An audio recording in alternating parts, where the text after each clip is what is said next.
Okay. अच्छा, ये अब यहाँ पे हम इम्प्लीमेंट करके देखते हैं इंटरनल स्पेसेस को। ओके। ये जो आपका HTML टैग है ना, ठीक है, इसके अंदर अब आपका एक हेड टैग है, फिर आपका एक बॉडी टैग है, और इन दोनों टैग्स के ऊपर आप क्या करें,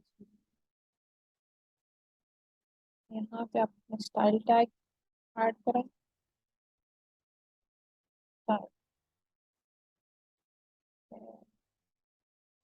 अच्छा जी, ये अब आपका स्टाइल टैग हो गया। इसके अंदर अब आपने अपनी प्रॉपर्टीज जो है, आपने अपनी जो भी कुछ ऐड आप करना चाहते हैं वो आप कर दें। मिसाल के तौर पे आपका जो ये फर्स्ट डिव थी, ठीक है जी, क्या नाम है इसका, हमने कोई क्लास इसकी रख लेते हैं, कोई क्लास नेम असाइन करते हैं। और इसके लिए अब हम जो स्टाइलिंग करना चाहते हैं वो हम यहाँ पे कर देते हैं। रूल्स वही होते हैं, ठीक है, क्लास नेम को आप जहाँ पे भी स्टाइल करवाएं, सिवाय इनलाइन सीएसएस के।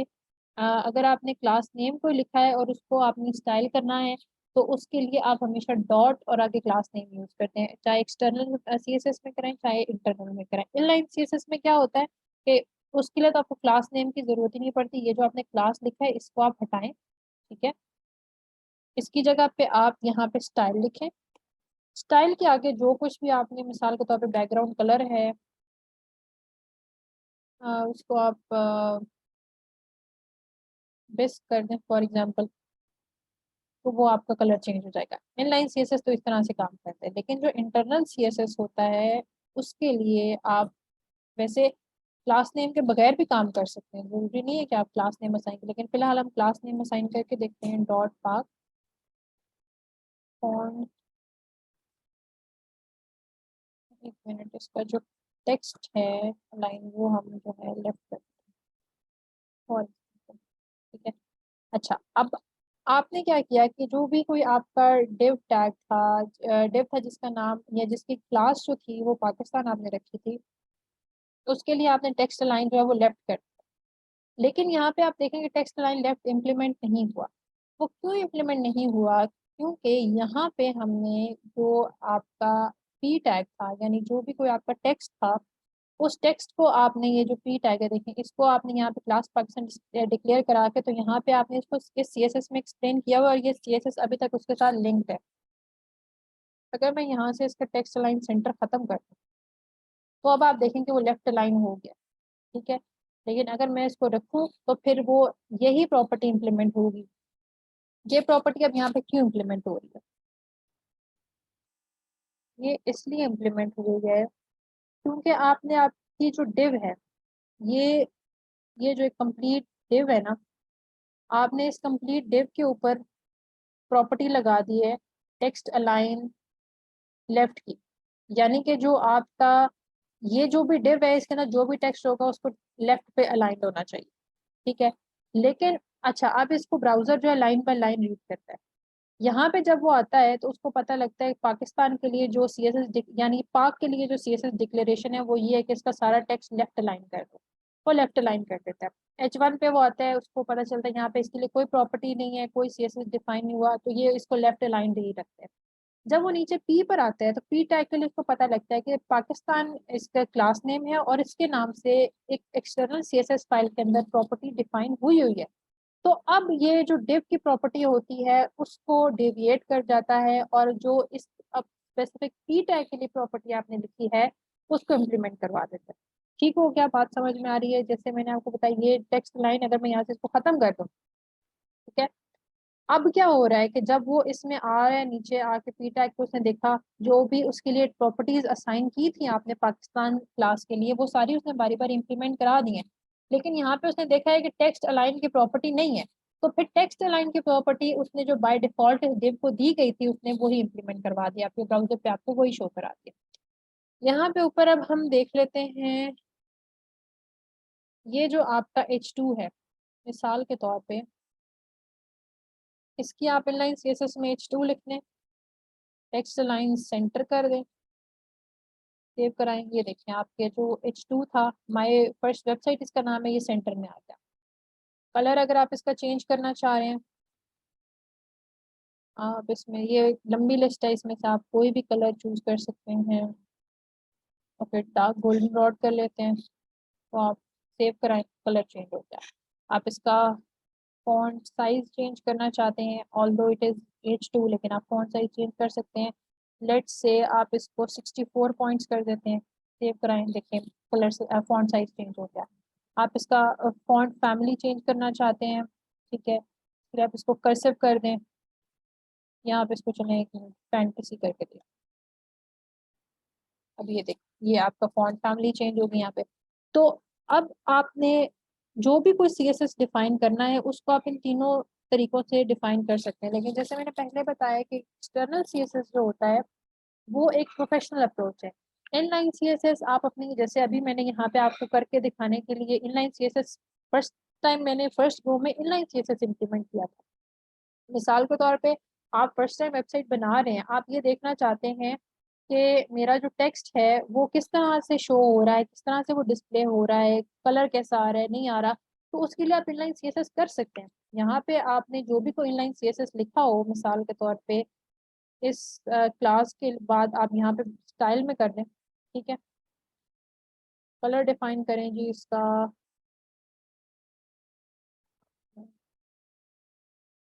एडिट ब्लू कर दें, और इसका जो है विड्थ है इसकी, वो आप कर दें 500 पिक्सल्स, यानी कि हाइट आप इसकी कर दें 700 px। इसको आप सेव करें, तो ये देखें, ये आपकी जो डिव है ना पाकिस्तान वाली, ये इसके ऊपर प्रॉपर्टी आपकी इम्प्लीमेंट होगी। अब आपने देख लिया कि यहाँ पे इसके ऊपर ये मैंने जो स्टाइल लिखा है ये किस तरह से इम्प्लीमेंट हुआ। अब आप क्या करें, इसको यहाँ से जो आपने इनलाइन CSS लिखा है इसको आप कॉपी करें, ठीक है, सिलेक्ट करें, कॉपी करें, यहाँ से आप इसको डिलीट करें, और आके यहाँ पे जो आपकी का नाम आपने क्लास नेम पाक रखा था वो लिखें, और उसके अंदर जो आपने प्रॉपर्टीज वहां पे दी थी उनको यहाँ पे लिखें। आपका इनलाइन CSS एक्सटर्नल CSS में कन्वर्ट हो गया। आपने जो वहां पे लिखा वो आपने एक दफा टेस्ट करके तो देख लिया वो कैसे शो होता है। अब आप क्या करें कि आप उसको उठा के जो एक्सटर्नल स्टाइल शीट है वहां पे डाल दें, और देखें इम्प्लीमेंट होगी आपके वेब पेज पे, और आपको जिस तरह से आपने अपने टेक्स्ट को अलाइन करना चाहा है वो उस तरह से शो हो रहा है। अच्छा, एक और चीज मैं इसमें आपको करके दिखाऊं, बैकग्राउंड कलर, ठीक है, इस डिव के लिए हम बैकग्राउंड कलर देखते हैं, स्पेसिफिक जो पार्क डिव है उसके लिए फायर ब्रिक कर लेते हैं। अच्छा, अब ये इसका कलर देखें चेंज हो गया, हुआ क्या? अच्छा, इसका कलर चेंज हो गया, इसका कलर क्यों नहीं चेंज हुआ? क्यों? क्योंकि जो मैंने डिव मेरा टैग था उसके लिए जो मैंने बेसिकली बैकग्राउंड कलर डिफाइन किया हुआ था यहाँ पे वो एंटिक वाइट किया हुआ था, ठीक है। फिर वही बात है कि लाइन बाय लाइन इसको वो रीड करता है। जब यहाँ पे वो आया उसने देखा कि div जो है क्लास, जो div टैग है, div टैग के लिए जितने भी मतलब जो स्टाइल शीट है उसके अंदर जो div टैग है उसके अंदर बैकग्राउंड कलर हमारे पास एंटिक वाइट है, यानी कि जितने div टैग्स होंगे सबका बैकग्राउंड उसने ऑटोमेटिकली एंटिक वाइट कर दिया। लेकिन जब इसने देखा कि इसको क्लास नेम असाइन हुआ है पार्क, और पार्क के नाम से उसको CSS के अंदर ब्राउजर को नजर आया कि वहाँ पे प्रॉपर्टीज जो डिफाइन है वो पार्क क्लास के लिए बैकग्राउंड कलर तो फायर रेड है, तो उसने इस डिव का स्पेसिफिकली इस डिव का कलर जो बैकग्राउंड था वो फायर रेड कर दिया, और बाकी तमाम डिव्स जो आप बनाएंगे वो उनके लिए जब तक आप प्रॉपर्टी असाइन नहीं करेंगे बैकग्राउंड कलर की तब तक सिस्टम उनको एंटिक वाइट में ही उनका बैकग्राउंड जो है वो एग्जीक्यूट करवाता रहेगा। ठीक हो गया। अच्छा जी, एक और चीज हमने बॉर्डर्स की बात की, बॉर्डर कलर भी मैं आपको चलो बता देती हूँ। ये हम खत्म कर देते हैं, ये बहुत डार्क कलर है। बॉर्डर में आपको बताती हूँ यहाँ पे, इसका जो मतलब हम अब इस डिव को बॉर्डर असाइन करने वाले हैं। इसको हम 5 px सॉलिड और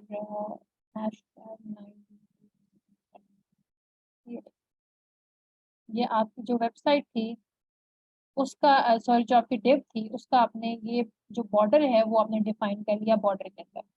इसको आप 15 कर दें, तो आप 35 कर दें। ठीक है, मतलब ये आपने अपने बॉर्डर की जो विड्थ है ना वो आप डिफाइन करते हैं यहाँ पे पॉइंट्स के अंदर। ठीक है, उसके बाद जो आप हमने सॉलिड आगे लिखा है, सॉलिड, अब ये जो मेरा बॉर्डर है ये सॉलिड में इसलिए डिस्प्ले हो रहा है क्योंकि यहाँ पे मैं यानी ये सॉलिड लाइन है। ठीक है, एक यहाँ पे अभी हम इसका तो थोड़ा सा जो है ना हम चेंज करके देखते हैं। सॉलिड की जगह पे हम इसको, जब हम इसकी विड्थ कम कर लें, ठीक है, सॉलिड की जगह पे हम क्या करते हैं, डॉटेड लिख देते हैं फॉर एग्जांपल। ये देखिए अब जो है आपका बॉर्डर वो डॉटेड में शो हो रहा है। अगर आप इसको डैश्ड लिख देते हैं, ये सारे इसके जो स्टाइल है आपका, बॉर्डर के जो स्टाइल है ये सारे उनके नाम है। तो डैश जो है आपका वो देखें यहाँ पे इसमें शो हो रहा है।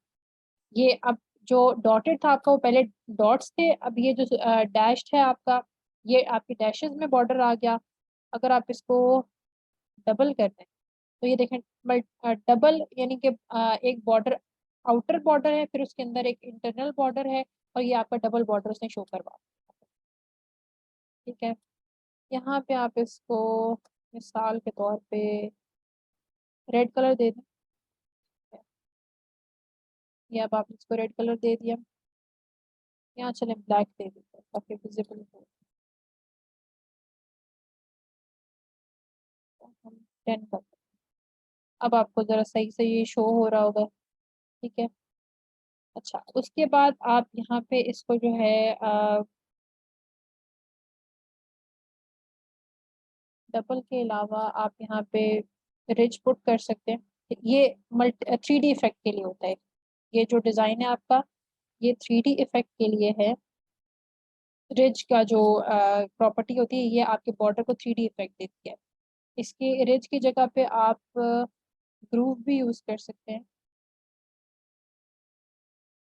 ये अब ये देखिए आप ग्रूव यूज किया हमने, या आप इंसेट यूज करें। अच्छा, इनमें आपको अभी तक इसका जो अपीयरेंस है उसमें शायद इतना कलर डिफरेंस नजर ना आए, या इतना कोई आपको फर्क नजर ना आए, लेकिन इसका जो ज्यादा कलर डिफरेंस होता है वो आपके बॉर्डर कलर जो होती है उसकी वैल्यू पे होता है, आपकी ओपेसिटी क्या है, या आप कितना स्पेशली ये जो कलर इफेक्ट शो होता है, ये जो 3D वाला आपका इफेक्ट रहता है ना, ये शो होता है आप जब आरजीबी यूज करते हैं। तो आरजीबी आप इंसर्ट कराएंगे तो उससे जो है आपका कलर वो जो आपका 3D इफेक्ट है वो आपको सही से नजर आता है। अब अगर आप चाहते हैं कि आपका बॉर्डर ना हो तो आप यहाँ पे नन डिफाइन कर सकते हैं। Then if you want your border to be hidden, तो उसके लिए आप यहाँ पे हिडन डिफाइन करवा सकते हैं। ये सारी आपकी बॉर्डर प्रॉपर्टीज है। देन अगर आप ये चाहते हैं कि आपके बॉर्डर को आप कुछ रेडियस देना चाह रहे हैं, ठीक है, और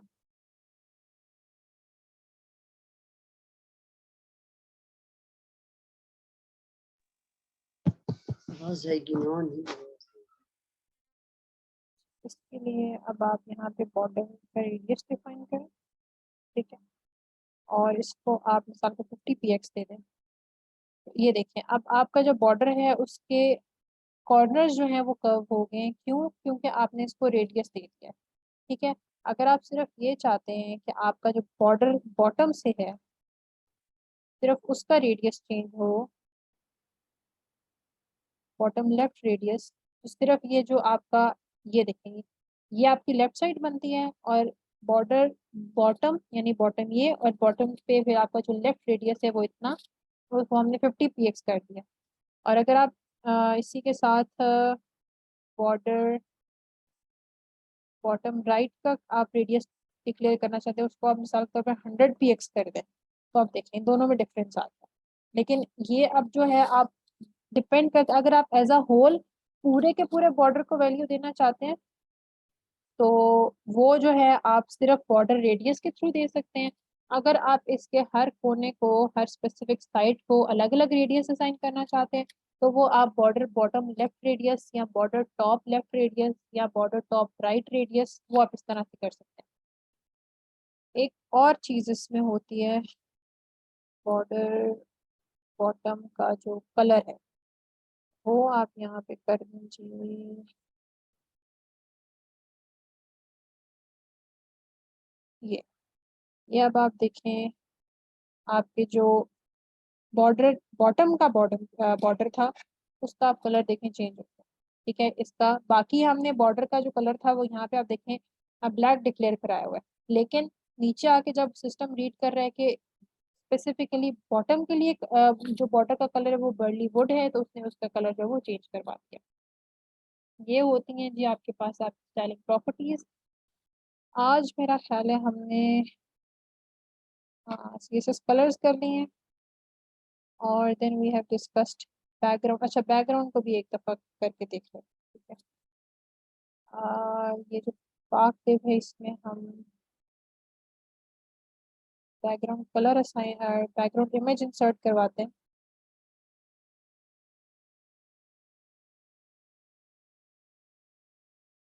URL ऐड करेंगे आप। URL के अंदर आप जो भी कोई आपका फोल्डर जहाँ पे आपका इमेज है वो, ये मैंने जैसे आपको पहले बताया कि फोल्डर आप हमेशा एक ही बनाएंगे जिसके अंदर आपका HTML भी होगा और उसी के अंदर आपके इमेजेस भी होंगे। यहाँ से आप अपने इमेज को सिलेक्ट कर लें। ठीक है, अब ये देखिए इसका जो बॉर्डर कलर था, सॉरी जो बॉर्डर इमेज था वो अप्लाई हो गया। थोड़ा सा टेक्स्ट का कलर में चेंज करें ताकि आपको विजिबल हो। ठीक है,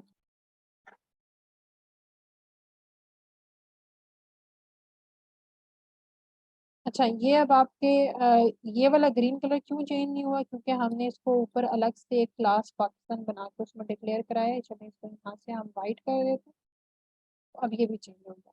ठीक है, अच्छा अब यहाँ पे हम क्या इसमें करना चाह रहे हैं बेसिकली, बाकी सारी प्रॉपर्टीज हमने देख ली। अब हम जो बैकग्राउंड इमेज था, तो मैं बेशक नीचे पेस्ट करती हूँ ताकि आप लोगों को क्लियरली नजर आइए। अच्छा, अब जो हमारा बैकग्राउंड इमेज था, अब हम जो प्रॉपर्टीज अप्लाई करेंगे वो स्पेसिफिकली बैकग्राउंड के लिए ही अप्लाई, बैकग्राउंड कलर हमने अप्लाई करके देख लिया। अब हम इमेज अप्लाई करें और आप इसको जो बैकग्राउंड रिपीट है ना, आपको जरा वो करके दिखा दूं। हाँ, अब इसमें नो रिपीट आप कर सकते हैं या आप इसको मिसाल के तौर रिपीट पे लगाएं जरा ठीक है, अच्छा अब ये रिपीट क्यों नहीं हुआ, क्यों, क्योंकि आपका जो इमेज था उसको या जो आपकी डिव थी उसको स्पेसिफिक जो आपने हाइट असाइन की हुई थी, ठीक है, वो उस हाइट के अंदर उसने मार के इस इमेज को एडजस्ट किया। हालांकि इस इमेज का जो पिक्सेल्स हैं या जो इसकी हाइट विड्थ है इमेज की इटसेल्फ वो बहुत ज्यादा है। ठीक है, अगर हम यहाँ से इसकी जो डिव की हाइट और विड्थ है उसको खत्म कर दें, या हम इसकी जो हाइट है, देखिए मैंने अब उसको खत्म किया तो वो ऑटोमेटिकली एक्सटेंड होगी, 100% हम इसको कर देते हैं। ठीक है, और जो हाइट है उसको भी हम 100% कर देते हैं। अच्छा, अब हाइट जो होती है ना, आप हाइट को देखें फिर भी उसने 100% इमेज के हिसाब से नहीं किया। क्यों, क्योंकि इमेज उसकी बैकग्राउंड प्रॉपर्टी है। इमेज के डिव के अंदर जो चीज है जो डिस्प्ले हो रही है जो नजर आ रही है वो आपका ये टेक्स्ट है, और इस टेक्स्ट के हिसाब से उसने खुद को जो है ना जो इमेज असाइन जो उसकी हाइट था वो असाइन की। लेट्स सी इसको 100 px हाइट दे देते हैं। हम इसको मैनुअली 1000 px करके 1000 px मैंने दिए, तो 1000 के अंदर ये इसने खुद को एडजस्ट कर लिया। अब मैं इसको अगर 2000 px दूँ तो अब देखते हैं क्या होगा। हाँ, अब ये देखें पहला इमेज यहाँ पे खत्म हो गया था। ठीक है, अब ये इमेज दोबारा नीचे रिपीट हो रहा है। क्यों, ये एक दफा इमेज ऊपर आया फिर नीचे दोबारा क्यों शो हो रहा है, हालांकि मैंने तो एक ही दफा ऐड किया। ये इसलिए शो हो रहा है क्योंकि यहाँ पे मैंने background property background repeat property जो थी वो मैंने रिपीट पे लगाई हुई थी। अब हम इसको एक दफा जरा नो रिपीट करके देखते हैं। ठीक है, अब देखते हैं क्या होता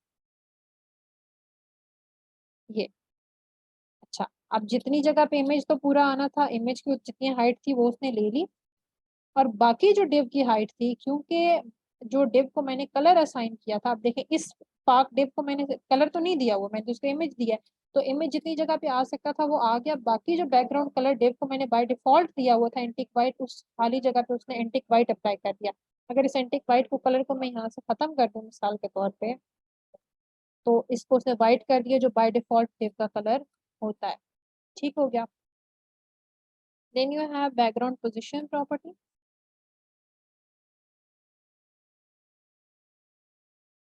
ये आपकी बैकग्राउंड पोजिशन आ गई, इसको आप सेंटर में करें। ठीक है, मिसाल के तौर पे तो ये आपकी टॉप से बॉटम से उसको उठा के इमेज को सेंटर में प्लेस कर दिया उसने, यानी कि ऊपर से भी जगह छूट गई, फिर आपकी जो नीचे से जगह थी वो भी छूट गई, और आपका जो इमेज था वो सेंटर में आ गया।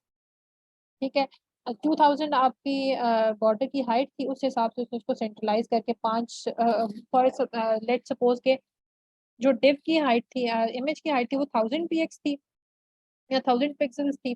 डिव की हाइट 2000 पिक्सल थी, तो उसने 500 पिक्सल ऊपर से छोड़े, 5 नीचे से छोड़े, और बीच में उसने 1000 पिक्सल्स में इमेज को एडजस्ट करा दिया। ये आपकी बैकग्राउंड पोजीशन है। ठीक है, then you have background attachment, वो अब हम करके देख सकते हैं।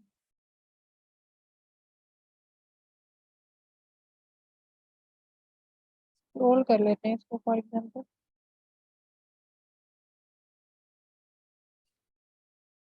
और इसको आप हाइट को 500 px कर दें। तो अब इसके अंदर क्या होता है कि जो आपका इमेज, अब यहाँ पे वैसे ही आपको शो नहीं होगा, लेकिन अगर स्पेसिफिकली आपने अपने विंडो को बहुत छोटा कर दें, तो उससे आपको ये होगा कि आपका ये जो बैकग्राउंड इमेज है, इसको जब आप स्क्रॉल करेंगे तो इसके साथ आपको स्क्रॉल का इफेक्ट शो होता है। ठीक है, देन यू हैव, इसको अगर आप फिक्स कर दें, तो फिक्स का मतलब ये है कि ये अपनी जगह पे फिक्स रहेगा। इसको आप अगर विंडो का स्क्रीन का जो साइज है आपका,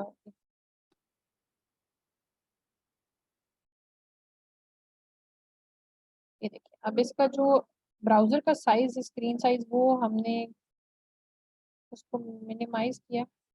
ठीक है, लेकिन ये अपनी जगह पे ही है, जहाँ पे इसको हमने फिक्स कराया था, जो आपका इमेज है वो अपनी जगह पे किस तरह से फिक्स्ड है कि आपका जो टेक्स्ट है, आप ये देखेंगे, आप किस तरह से फील हो रहा है, ये इस तरह से, यानी कि जब आप उसको स्क्रॉल कराते हैं तो आपका जो टेक्स्ट उसके ऊपर शो हो रहा है, उस टेक्स्ट को आप बकायदा इस स्टेप के साथ स्क्रॉल करा सकते हैं और वो आपको इसके साथ विजिबल होता है। तो ये आपको फिक्स के अंदर बैकग्राउंड अटैचमेंट जो आपने इसकी प्रॉपर्टी डिफाइन की थी वो फिक्स के अंदर आ रही है। आज के लिए मेरा ख्याल है इतना ही था, जो हमने पोजीशंस भी हमने डिस्कस करी है, बैकग्राउंड अटैचमेंट हमने देख लिया, बाकी जो आपकी सीएसएस प्रॉपर्टीज हैं उनको मैं आपको कल कराऊंगी। अभी